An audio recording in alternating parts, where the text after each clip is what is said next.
The city of Chicago was alive with its usual rhythm. Cars streaming down Michigan Avenue, people rushing across sidewalks, and the distant sound of trains rattling across the elevated tracks. For most teenagers, the city was both overwhelming and thrilling, a place where dreams could begin if you had the courage to chase them. For Emma Collins, a 16-year-old high school junior, Chicago was home and yet also a maze. She was bright and thoughtful, with sandy blonde hair that she often tied back in a messy ponytail. Emma had always been more of a listener than a talker, someone who preferred to sketch in her notebook rather than speak up in crowded classrooms. Still, she carried a quiet confidence and a determination to figure out her place in the world. Just a few blocks away lived Noah Anderson, 17, a basketball player for Lincoln High. Noah was tall, athletic, and carried the easy confidence of someone used to the attention of friends and teammates. But beneath the surface, he often felt pressure weighing down on him. Expectations from coaches, grades to keep up with, and questions about his future after graduation.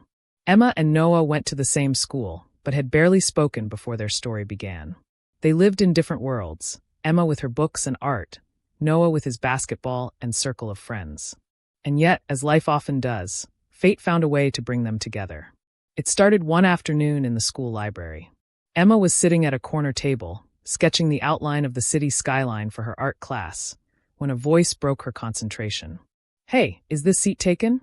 She looked up to see Noah standing there, his backpack slung over one shoulder. She shook her head, and he sat down, flipping open a textbook. For several minutes, silence hung between them, broken only by the sound of pages turning. Finally, Noah leaned slightly toward her. "You're in my English class, right? Mr. Reynolds?" Emma nodded. "Yeah, you sit in the back." He smiled. "I guess I do. I've noticed you're always writing or drawing. You good at that stuff?" Emma hesitated but answered honestly. "It's what I love." Noah studied her sketch. "That's the skyline?" It's for my art project. I like capturing the city when it feels alive." Something about the way she said it stuck with him. He had never thought of the city as anything but noisy and exhausting. But in her lines on paper, the buildings seemed to breathe. From that day, they started crossing paths more often. At first, it was small exchanges, sharing notes in class, walking the same hallway. Then it became conversations at lunch, group projects, and eventually, time spent together outside of school. Emma showed Noah her favorite cafe tucked in a quiet neighborhood, where the walls were covered in paintings from local artists. Noah, in turn, invited Emma to one of his basketball games. She had never been much into sports, but she sat in the bleachers, sketchbook in hand, watching him play. He moved with focus and determination, his every step deliberate. She wasn't watching just a game. She was watching the way someone poured themselves into what they loved. Afterward, as they walked out of the gym, Noah looked at her curiously. "So, what did you think? Be honest." Emma smiled. "You play like it matters. Like it's not just a game." Her words stayed with him. No one had ever noticed the meaning behind what he did, not even his teammates. But Emma had. The weeks rolled into spring, and with it came long evenings filled with laughter and late-night phone calls. Emma introduced Noah to her favorite books, while Noah taught her the basics of basketball at the neighborhood court. They weren't perfect. Sometimes they argued over small things, sometimes their different worlds pulled them apart, but they always found their way back. One afternoon, while sitting on a bench by Lake Michigan, Emma asked softly, "Do you ever wonder what comes next? After high school, after all of this?" "All the time," Noah admitted. "Everyone expects me to play basketball in college. But sometimes I'm not sure if that's what I want. What about you?"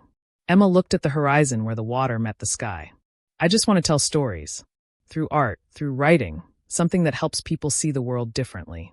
For a moment, they sat quietly, the waves crashing in the distance. Noah reached for her hand, and she let him hold it. Neither of them needed to say more. Summer came, and with it new challenges. Noah trained harder than ever for upcoming tournaments, while Emma worked on an art exhibition her school had encouraged her to join.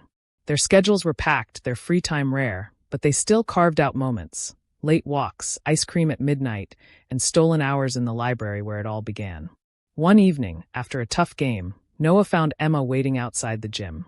He was tired, sweaty, and frustrated. The team had lost by a few points. "You don't have to wait for me," he said quietly, trying to hide his disappointment. Emma shook her head. "I wanted to, because even when things don't go the way you planned, I'm still proud of you." Those words meant more to him than any cheer from the crowd. As autumn arrived and the school year moved forward, their connection grew deeper. They weren't just two teenagers passing time together. They had become each other's safe place, a reminder that even in the uncertainty of growing up, there could be comfort in someone who truly understood you. On the night of the school art exhibition, Emma's drawings were displayed across one corner of the gallery. Nervous, she stood off to the side as people walked by. Then Noah appeared, his hands in his pockets, looking at her sketches with awe. "They're amazing," he said. "You're amazing." Emma blushed. "You really think so?" He nodded. "I don't just think so. I know so." And in that moment, Emma realized that their bond wasn't about grand gestures or dramatic declarations. It was about believing in each other, about having someone who saw not just what the world demanded of you, but who you truly were. By the time winter returned to Chicago, Emma and Noah had grown into more than just friends. Their love was gentle, steady, and real, the kind of love that doesn't need to shout to be heard. It was enough that when they walked side by side through the snowy streets, they knew they weren't walking alone. Years later, when Emma looked back on her teenage years, she remembered not just the challenges of growing up, but the moments that shaped her.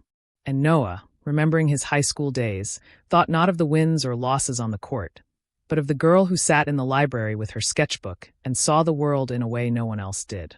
Because sometimes the most important stories of our lives begin in the simplest ways, with a conversation, a smile, a shared dream.